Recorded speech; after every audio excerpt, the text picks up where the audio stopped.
Muy bien, damos la bienvenida en el estudio de los desayunos de 24 horas en Guayaquil a Jaime Nebot, alcalde de Guayaquil. Buenos días, señor alcalde, bienvenido a nuestro programa.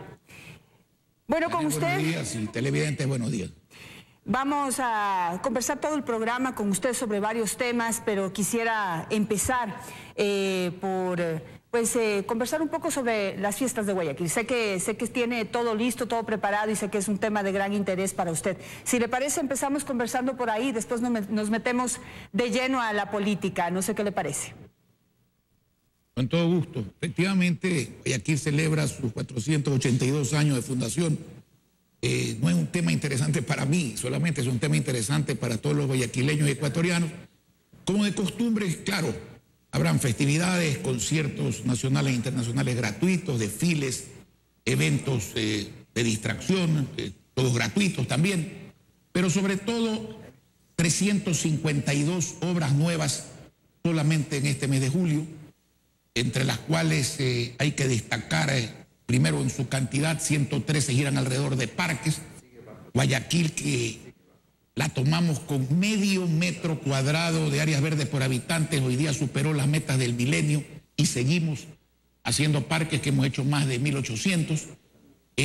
Tenemos la suscripción del contrato de la aerovía, que va a movilizar cerca de 40.000 personas desde Daule en forma muy rápida y cómoda, descongestionando el puente de la Unidad Nacional y la avenida Menéndez Gilbert, el anuncio de la licitación del segundo puente, el que une Durán con la ciudad de Guayaquil, el contrato para la creación de un gran muelle, será parte de los 3 que van dentro de la recuperación del río, el inaugurar el punto número 4500 con varios meses de antelación al contrato en materia de internet gratuita y sin cable, el iniciar el problema con la Fundación Edúcate, de resolver con un adicional de 100%, es decir, duplicando la capacidad de los laboratorios de computación en las escuelas, en los colegios, 79 obras de pavimentación, regeneración urbana por doquier, pero básicamente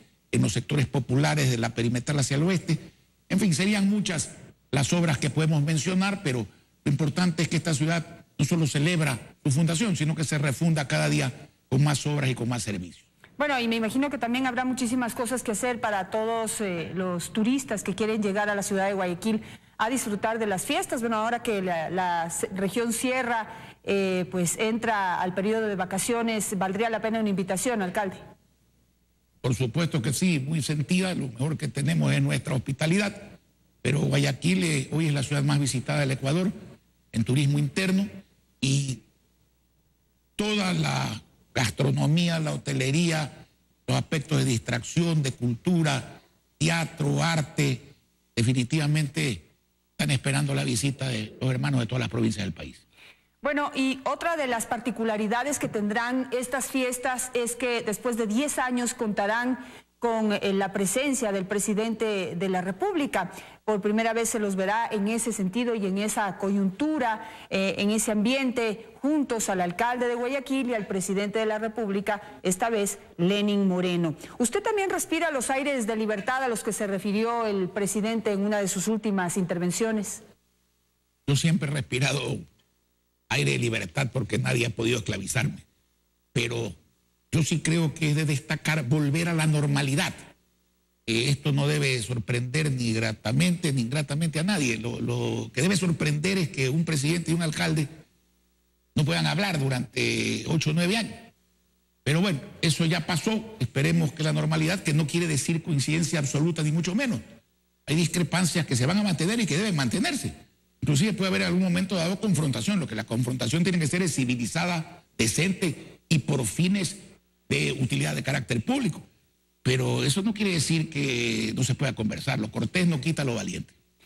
Bueno, y parte de ese aire de libertad que quizás pues muchos lo sienten con mayor fuerza es, bueno, ha sido increíble cómo ha resuelto las cosas del presidente Moreno. Todavía no cumple un mes, o mejor dicho, a un poco más de un mes de su de su gobierno.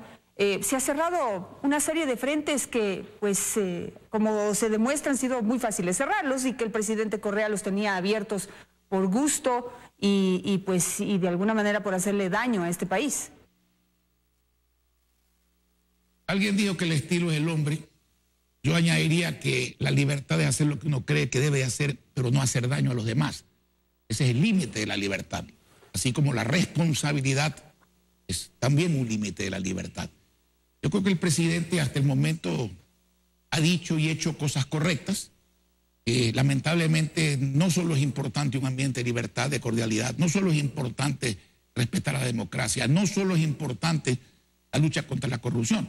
El problema económico es para la gente pobre y la clase media de gigantesca importancia, porque tiene que ver con su calidad de vida, tiene que ver con su derecho a prosperar.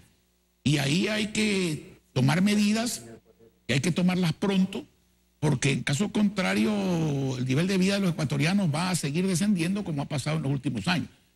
A alguien puede disgustarle que el presidente haya dicho que la situación del Ecuador es grave, pero es que es grave, es gravísima.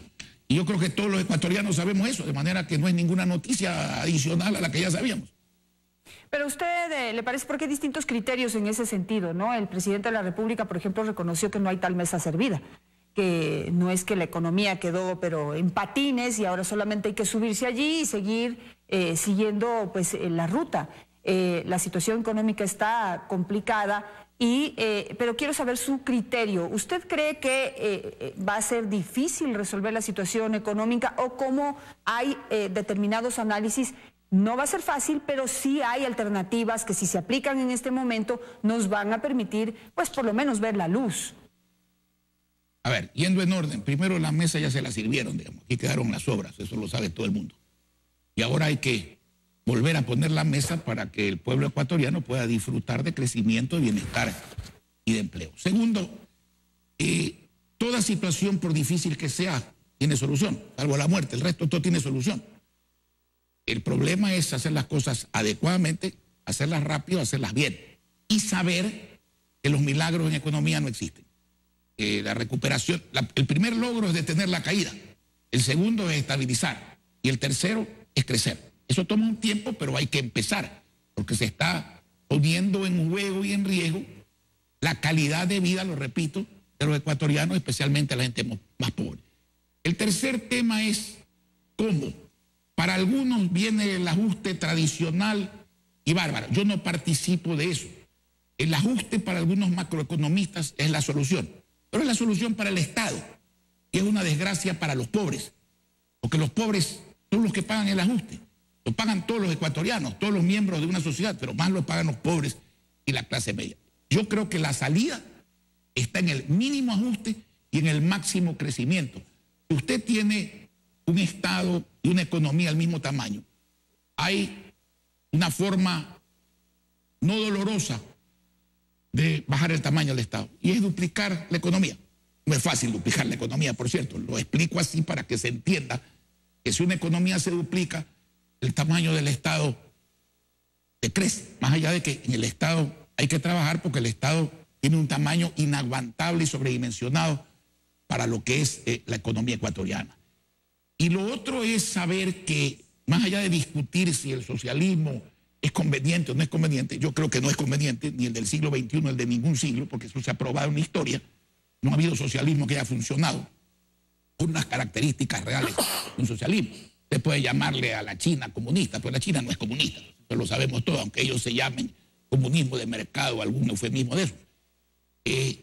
Simplemente ahora no se puede hacer lo que hizo el presidente Correa, porque ese Estado emprendedor, gastador, consumidor, Estado multipropósito, no puede funcionar porque no hay dólares. Y la plata hay que buscarla donde se tiene que buscar, en la inversión privada, nacional y extranjera.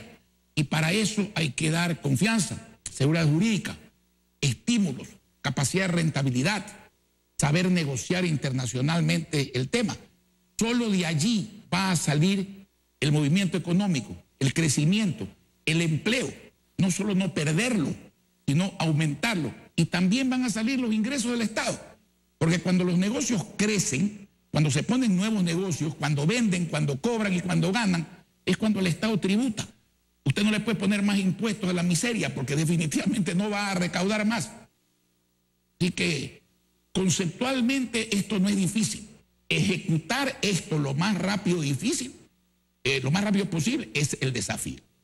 Ahora, pero aparentemente hasta el momento el presidente Lenín Moreno lo tiene claro. Por eso ha tendido la mano y pues ya se estableció este Consejo Consultivo, Productivo y Tributario, está pues conversando con el sector empresarial, que es el que genera la mayor cantidad de empleo en este país, que es el que necesita reactivarse y el que necesita crecer. Y pues ayudar a generar el empleo que el mismo presidente de la República prometió durante su campaña electoral. Ahora usted tiene también el panorama muy claro para que esos empresarios realmente traigan nuevamente su dinero al Ecuador, entonces se necesita generar confianza y seguridad jurídica. De acuerdo a un informe del SRI presentado en la Asamblea Nacional, solo en este año han salido 501 millones de dólares. ¿Usted cree que pues, con lo que se muestra hasta ahora, ese sector empresarial tendrá la confianza para devolver todo ese dinero a nuestro país? Lo que ha hecho el presidente es positivo, pero repito, ahora hay que implementarlo. Y no se trata solamente de que los empresarios y los ecuatorianos no saquen plata del país y de que la plata que han sacado regrese, que regresará en función de la confianza. La confianza se gana a base de credibilidad, no de simples declaraciones, de credibilidad. Ahora tiene que venir la inversión extranjera, hay que ir a las alianzas público-privadas, hay que ir a las concesiones. El Estado no tiene dinero. Y si el Estado no tiene dinero, hay que buscarlo en otra parte. Y si eso es crecimiento y empleo, tanto mejor, porque, repito, acabará siendo también recaudación para el Estado para que cumpla con su deber. Y algo hizo bien el gobierno anterior, es su afán de lo social. Pero lo social se va acabando cuando hay falta de plata. Y corre peligro de desaparecer cuando se acaba la plata. Para mantener e incrementar lo social hay que tener dinero en el Estado y para eso hay que recurrir al sector privado y a la inversión. En este momento, también otra de las estrategias que ha aplicado el presidente Lenín Moreno, precisamente para generar esa confianza y que pase de las palabras a los hechos, también se ha reunido con los gobiernos locales, se reunió con usted, se reunió aquí con el alcalde Roda, se reunió con el alcalde de Cuenca y pues al parecer ese fortalecimiento con lo local va a continuar. Las primeras respuestas ya se han dado, usted ha puesto a disposición una serie de terrenos, aquí en Quito también ha sucedido, para que pueda poner en marcha y en práctica este plan en beneficio de los más pobres para que puedan tener una casa en donde vivir. ¿Esa colaboración también entre gobiernos locales y gobierno nacional puede funcionar o solamente es esta una pequeña muestra de que también quieren tender la mano? ¿Cómo lo proyecta usted? No es que puede funcionar, es que debe funcionar. Debe funcionar. Un gobierno local que funciona y es eficaz es un gran alivio para un gobierno central.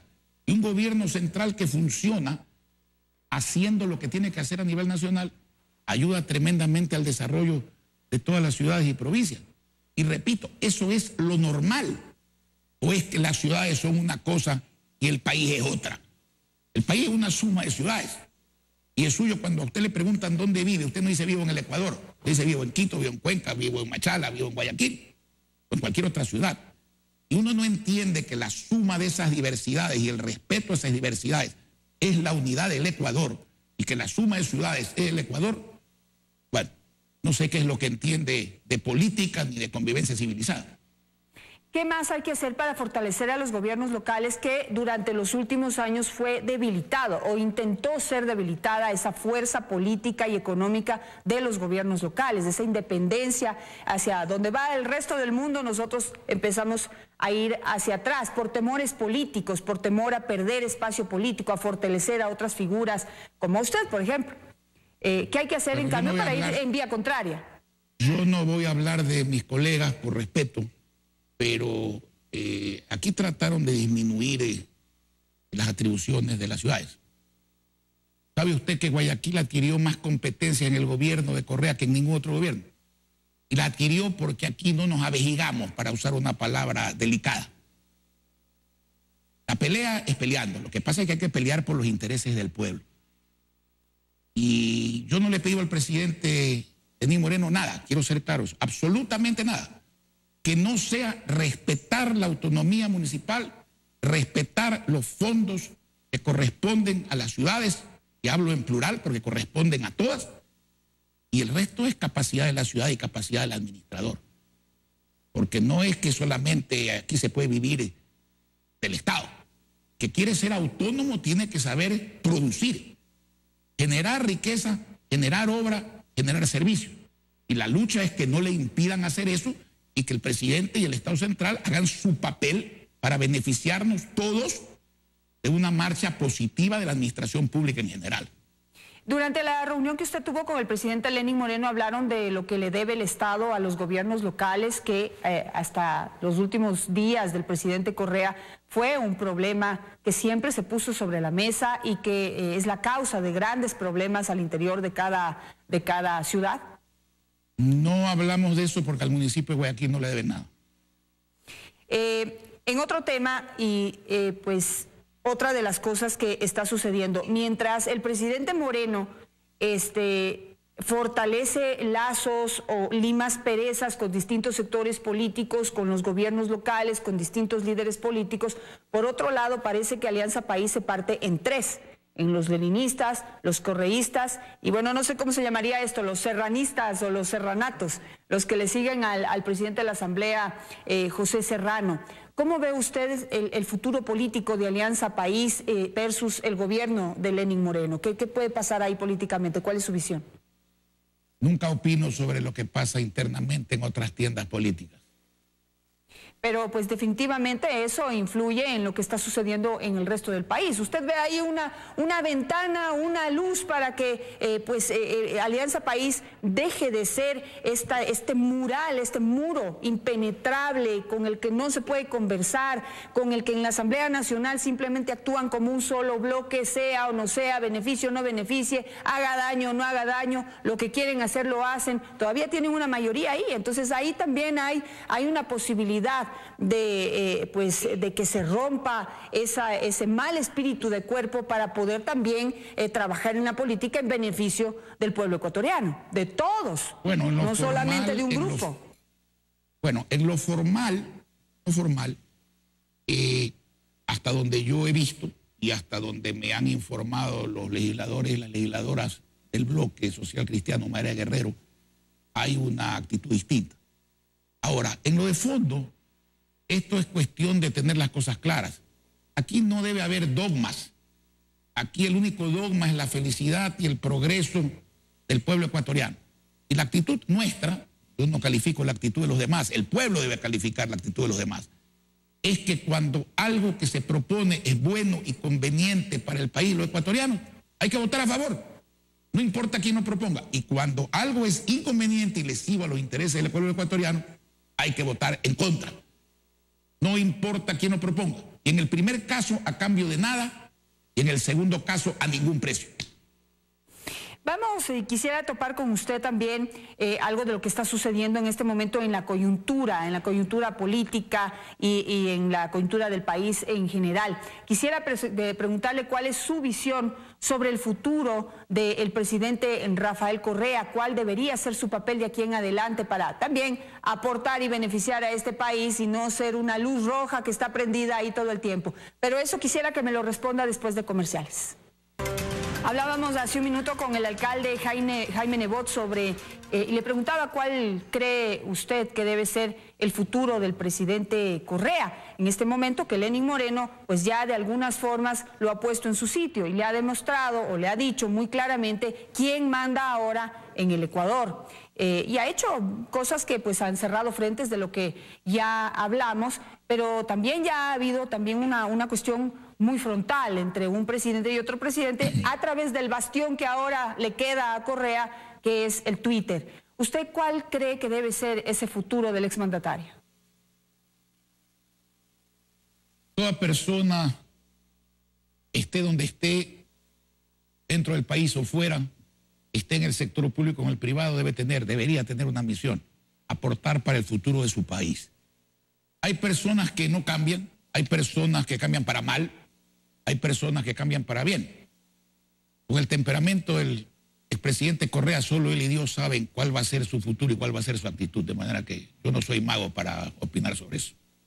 Pero de todas formas, pues tenemos una historia y tenemos ya digamos, un ejemplo de lo que ha sucedido en nuestro país. Hemos tenido mandatarios a los cuales han derrocado, hemos tenido mandatarios que se han retirado en buena lid y pues han guardado silencio. El caso del presidente Borja, por ejemplo, que decidió no volver a hablar de política. Tenemos expresidentes también que se han alejado un poco de la vida política, como Noboa, como Palacio, pero en este caso tenemos una persona que ejerció un liderazgo importante y que en este momento pues una intervención permanente y diaria podría pues impedir este camino que necesita construir Lenín Moreno para poder hacer lo que tiene que hacer y hacerlo rápido.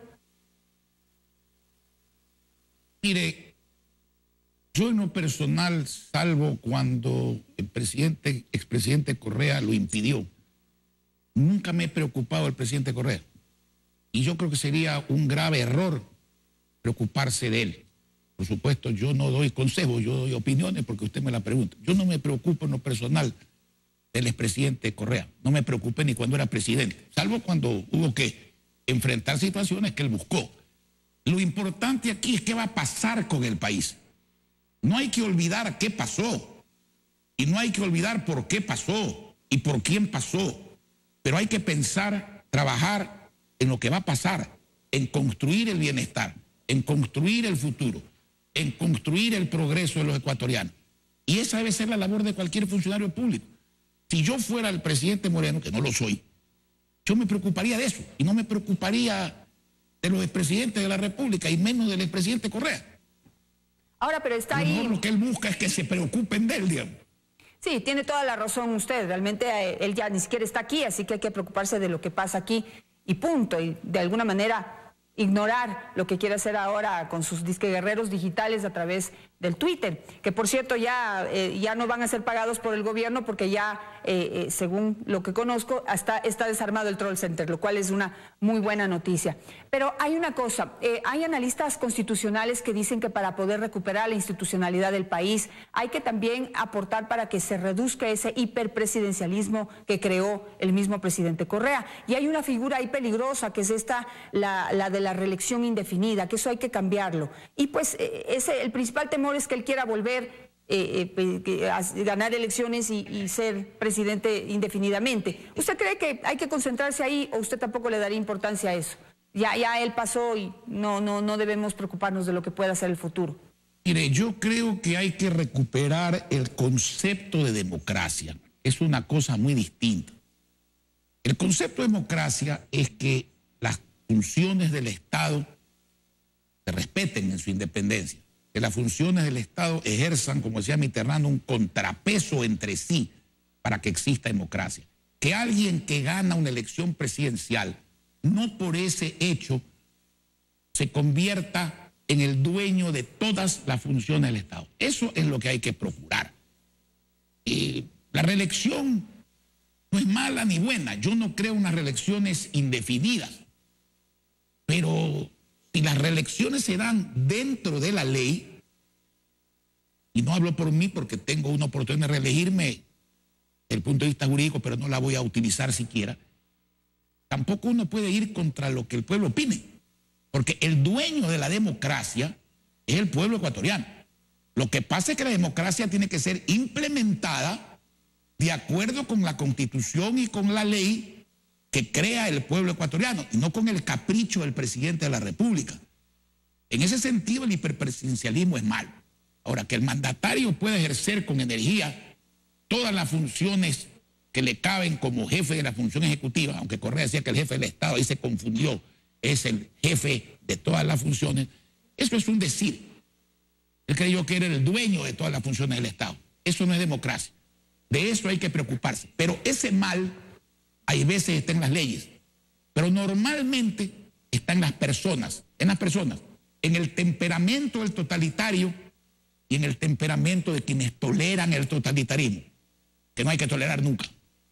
Está clarísimo. Quisiera hablar sobre el futuro político de Jorge Glass y cómo ve este juicio político, pues al que le han dado 3 días más, creo que se vence mañana el plazo para saber si van a enjuiciar o no van a enjuiciar políticamente a Jorge Glass. ¿Cómo ve ese proceso? Yo creo que las circunstancias políticas y la actuación de la justicia ordinaria ameritan un juicio político al vicepresidente. Veremos qué opina el CAL y qué opina después la Corte Constitucional. La opinión pública ya sabemos qué opina. En caso de que no se proceda, que no se dé paso a ese juicio político, que será un golpe duro en la opinión pública, también ¿cómo ve ese futuro político de esa pareja, Lenín Moreno, Jorge Glass? ¿No cree que también será un semáforo prendido en rojo ahí todo el tiempo que le impedirá hacer lo que el presidente Moreno tiene que hacer, teniendo como esta alarmita ahí prendida todo el tiempo? No opino sobre matrimonios ajenos. Pero pues para el país también es importante. Usted es un líder político y no puede negarlo. Y su opinión en este sentido yo creo que es importante. Y pues saber cuál es su visión del camino a seguir, pues en este momento mucha gente lo está escuchando, alcalde Nebot. Yo creo que no se puede negar a contestar. Mi opinión se la vuelvo a decir y yo nunca me niego a contestar nada. Es muy importante luchar por la democracia, muy importante luchar por la libertad, muy importante sancionar la corrupción sin llegar a la persecución, porque de eso se condenó antes y hay que seguirlo condenando ahora. Pero aquí hay que hacer todo eso, pero fundamentalmente hay que preocuparse porque los ecuatorianos de todas las clases sociales, especialmente la clase media y los pobres, vivan bien. No porque está en un artículo de una constitución archivada que dijeron que iban a durar 300 años y la han violado 300 veces, sino porque viven bien de verdad. Ese es el desafío del Ecuador. Eso no quiere decir, repito, porque hay gente que confunde las cosas, ¿no es cierto? Y dice, se preocupan de esto y no del otro. No, hay que preocuparse de todo, pero no hay que descuidarse lo principal, es que la gente viva bien. Eso no quiere decir no sancionar, hay que sancionar. Eso no quiere decir no tener libertad, hay que tenerla. Yo creo que en eso se van dando pasos importantes. Pero decía, en eso coinciden los dos Marx, ¿no? Carlos Marx del Capital decía, primero la comida, después la moral. No es que yo concuerde con eso, pero él lo decía. El otro Marx, que es el arzobispo de Múnich, dice, hablarle de valores a un pueblo que se muere de hambre es inútil. Así que una de las maneras de que el pueblo piense, sienta y actúe en función de lo principal de la democracia, de la libertad y de los valores, es que el pueblo viva bien. Hay que empezar por ahí. Un pueblo con hambre no piensa sino en lo que debe pensar, en comer. Y pues para comer y para vivir en democracia y todo hay que pensar también en libertad. Y con esa pregunta cierro yo. Ya se ha hablado de reformas a la ley de comunicación. ¿Cuánto influirá una verdadera libertad, la posibilidad de que, por ejemplo, los periodistas podamos hacer libremente nuestro trabajo en contribución a la lucha contra la corrupción y que la gente pueda decir lo que piensa, opinar y realmente ejercer ese poder ciudadano y que sea escuchado por el poder político, puede influir en el cambio y el futuro de este país? Pero la libertad es consubstancial al ser humano. Sin libertad no hay vida. Pero eso no debe quedarse en declaraciones. Hay que recuperar la libertad y hay ejemplos de lo que hay que hacer. Derogar la ley de comunicación. No es necesaria la ley de comunicación. Para sancionar a un periodista que incurre en el delito hay muchas leyes adicionales. Esta es una ley que tenía el objetivo de ser un esparadrapo, una mordaza. Hay que derogar las leyes que impiden que los jóvenes estudien lo que quieren, porque los jóvenes no tienen por qué estudiar lo que el Estado quiere que estudien. Hay que derogar las leyes que impiden que los emprendedores hagan realidad las iniciativas que tienen. El concepto de libertad es el más importante para ser humano, en el amplio sentido de la palabra, y eso hay que entenderlo. Pero la libertad económica de la que hablaba antes es fundamental para que la libertad sea verdadera y total. Muchísimas gracias, alcalde Jaime Nebot. Gracias a usted. Le agradezco por estar esta mañana aquí con nosotros y también pues le deseo lo mejor a usted, a todos los guayaquileños para que puedan celebrar esos 482 años de fundación como se lo merecen. Muchísimas gracias, Muy alcalde. gentil, muchas gracias. Lo esperamos acá.